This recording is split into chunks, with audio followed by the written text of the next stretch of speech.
Hi friends, welcome to our YouTube channel అండి. నా పేరు నాగేష్.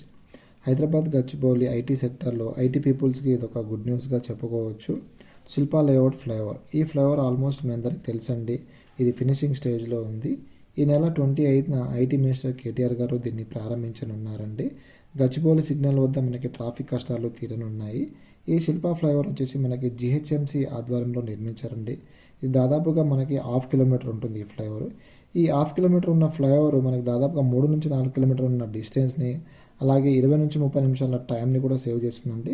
మనకి గతంలో mind space Rayadurgam metro station నుంచి ఫైనాన్షియల్ డిస్ట్రిక్ట్లో ఉన్న companies like ICICI bank towers కానివ్వండి, రాక్ వేవ్ కానివ్వండి, గూగుల్ ఎర్త్ కానివ్వండి, అక్కడికి వెళ్ళాలంటే మనకి ఈ మైండ్ స్పేస్ సిగ్నల్ అలాగే గచ్చిబౌలి సిగ్నల్ దాటుకొని వెళ్ళాలంటే మనకి బాగా ట్రాఫిక్ ఉండేదండి. సో మనకి ఈ ఫ్లైఓవర్ వల్ల మనకి ఆ కష్టాలకు కొద్దిగా మనకి దూరం చేసుకోవచ్చు. సో ఈ శిల్పా ఫ్లైఓవర్ అప్డేట్స్ మా ఛానల్ ద్వారా మీకు అప్డేట్స్ ఇస్తున్నామండి. సో థ్యాంక్ యూ అండి, థ్యాంక్ యూ సో మచ్.